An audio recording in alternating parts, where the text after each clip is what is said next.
નગરપાલિકાના નવા ફાયર સ્ટેશનમાં કેબલ કાપી નુકસાનનો મામલો। વિપક્ષ નેતા જયરાજસિંહ મોરી અને મહેશભાઈ લાલાણીએ ચીફ ઓફિસર અને પોલીસ તંત્રને કરી લેખિત રજૂઆત।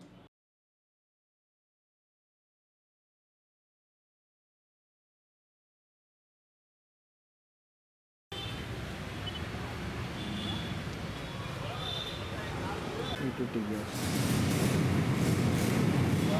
હા, કાપેલા જ છે।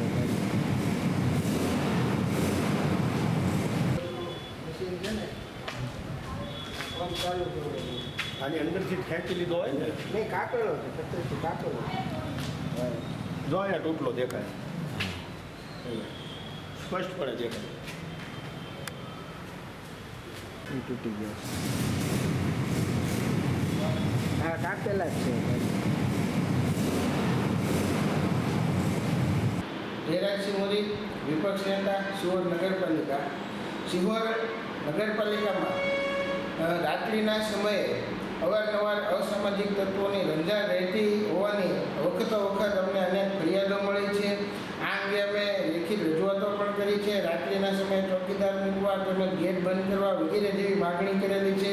સીસીટીવી મૂકવાની પણ અમે માગણી કરેલી છે, પણ એમ છતાં હજુ પણ કેટલાક જે અસામાજિક તત્વો છે એ સુધરતા ન હોય અને નગરપાલિકા દ્વારા કડક પગલાં લેવામાં આવતા ન હોય, એ લોકો છાંટા બન્યા હોય એવી રીતે હાલ થોડા દિવસો પહેલાં જ તે જીયુટીસી દ્વારા અર્બન ડેવલપમેન્ટ બોડી દ્વારા શિહોર નગરપાલિકાને આશરે 1 કરોડની કિંમતનું અદ્યતન ફાયર ફાઇટર સોંપવામાં આવ્યું હતું। સુવિધાની દ્રષ્ટિએ બહુ સારી વાત કહેવાય, શિહોરને સુવિધા પ્રદાન થાય, પણ એની સામે સામે જે કેટલાક અસામાજિક તત્વો છે એના દ્વારા નવા વાહનને પણ નુકસાન પહોંચાડવામાં આવી છે। અમે એમની ચકાસણી કરી તો અમને જોવા મળ્યું કેટલીક જગ્યાએથી એમના વાયરો જે છે તોડી નાખવામાં આવ્યા છે, એટલે એમના જે ઇન્સ્ટ્રુમેન્ટ છે એને પણ નુકસાન કરવામાં આવ્યું છે।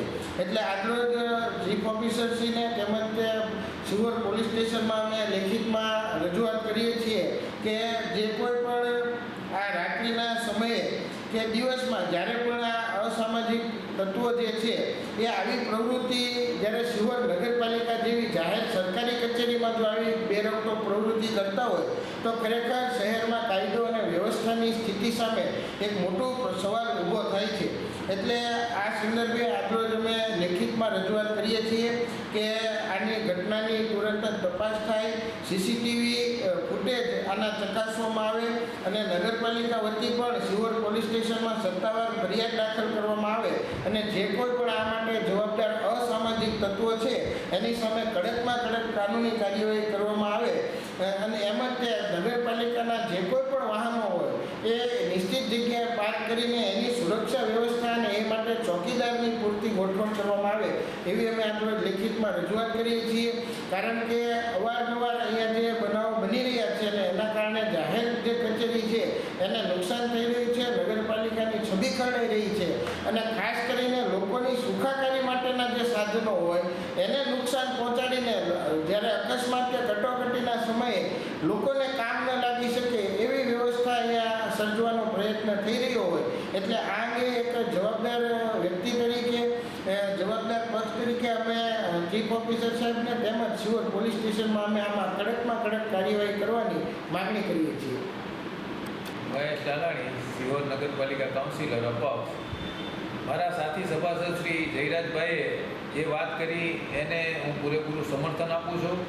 આ વાત 2 દિવસ અગાઉ મને એમની જે ભાઈ ફાયર ફાઇટરની સંભાળતા ધમ્માભાઈ ચાવડા એમણે મને વાત કરેલી અને એ વાત અમે આજે સાથી સભ્યોને પણ અમે કરી અને વાકેફ થયા, કરી જાણકારી મેળવી તો આજે જે 1 કરોડ રૂપિયાની જે મોટી મહત્તા જેને ગણાય અને મહત્ત્વનું સાધન ગણાય એવું ફાયર ફાઇટર જ્યારે સરકારશ્રી દ્વારા જે ફાળવવામાં આવ્યું છે તો એની જાળવણી અમુક તત્વો દ્વારા એ કેમ કામમાં ન આવે એવા એના પ્રયત્નો હોય છે, આવું અવારનવાર બનતું આવે છે। તો આ બાબતે ગંભીર નોંધ લેવી જોઈએ। જેમ મારા સાથી સભાસદ શ્રી અને વિરોધ પક્ષના નેતા જયરાજભાઈએ કીધું કે ભાઈ ચોકીદાર, તો ચોકીદારનો પગાર ચૂકવવામાં આવે છે તો ચોકીદાર કરે છે શું? ચોકીદાર આજે અહીંયા દિવસનો હોય છે તો રાતનો ન હોય તો રાતનો મેકવો જોઈએ, પણ રાતે પણ છે. અવારનવાર જેમ જયરાજભાઈએ કીધું એમ ચોકીદારો મેગીથી નીચે ભોંય તળિયામાંથી આજે દારૂની બોટલો નીકળતી હતી, અસામાજિક તત્વો અહીંયા પ્રવેશ થતા અને જે કાંઈ વસ્તુ બનતી હતી તે યથાર્થ આજે બતાવે છે અને સત્ય પુરવાર કરે છે કે ચોકીદારની જે ગેરહાજરી છે, અહીંયા હાજરી હોય એની હાજરી પૂરવામાં આવે છે, પણ ગેરહાજર હોવાને કારણે આ બધી વસ્તુ થાય. જરા મોટા જે હાથી જેવા મોટા વાહનો હોય એમે અંદર ઘરે એના આજે વાયરની બધું કાઢી નાખે. જેમ જયરાજભાઈએ કીધું એમ કે સંકટ સમયે જ્યારે વાહન લઈને જાય, આજે ડ્રાઈવરને ખબર હોતી નથી કે ભાઈ એની અંદર શું એને કર્યું. તો આવા કોઈ અવરોધ કરનાર જે તત્વો જે છે, ખાસ કરીને શિહોર નગરપાલિકાનું હિત ઈચ્છતા હોય, શિહોર શહેરનું હિત ઈચ્છતા હોય અને જ્યારે આજે આ મેઇન મહત્વનું સાધન જ્યારે ફાયર લઈને જાય અને ત્યાં ફિયાસ્કો થાય તો આવી જે પ્રવૃત્તિ જે કરે છે એ જાણી જોઈને થતી હોય હું ચોક્કસ માનું છું. આજે જ તે મારી આગળ એક બીજી માહિતી આવી છે, એ મુજબ ઉંદાળાની અંદર કાળી ખાણ તરીકે જે ઓળખાય છે ત્યાંથી આજે આપણો કેબલ પણ ચોરાઈ ગયો છે, એવી મારી આગળ આજે માહિતી મને વોટર વર્કર્સના ભાઈ જે સબમર્સિબલનું કામ કરે છે એમની આગળથી મળી. લાઇટ કમિટીનું જે સંભાળે છે અશોકભાઈ, એ અશોકભાઈ પાસેથી પણ મને આ માહિતી મળી. તો આ ગંભીર બાબતો કહેવાય. અવારનવાર એક જ જગ્યાએથી એક જ વસ્તુ આજે જતી હોય તો આ બહુ ગંભીર બાબત કહેવાય. તો આ બાબતે પ્રમુખશ્રીએ જાગૃત થવું જોઈએ. આજે ચીફ ઓફિસર સાહેબે આકરા પગલાં લઈ અને આની માટે કાર્યવાહી થાય એટલે ફરી વખત આ પોતે જે કાંઈ કોઈ કરવાવાળા હોય એ બધું ભૂલી જાય અને લોકોને સારી સફળતા મળે એવો અમારો વિરોધ પક્ષ તરીકેનો અમારો ભાવ હોય. તો આ અવારનવાર અમે કોઈ લાઇટમાં આવવા માટે થઈને અમે ઇન્ટરવ્યુ નથી આપતા, અમે સત્ય હકીકત રજૂ કરવા માટે થઈને અમે આજે આ માહિતી આપીએ છીએ. તેમ છતાંય આ ડફ્ટર તંત્ર અને આજે સ્થાનિક બોડી જે છે એ આજે એના ધ્યાન ઉપર ન આવે, આ ગંભીર બાબત કહેવાય. બાકી આ બાબતે સત્ય માહિતી, સત્ય હકીકત આજે જે સંઘનાથ ચેનલ જે લાવે છે એને અમે ધન્યવાદ આપીએ છીએ, અમે એનો આભાર માનીએ છીએ સંઘનાથ કર્મચારીઓનો પણ. તો આ સત્ય વસ્તુઓ ઉજાગર કરે અને થાય અને લોકોને આ માહિતીથી વાકેફ થાય એ માટેનો અમારો ઇન્ટેન્શન છે.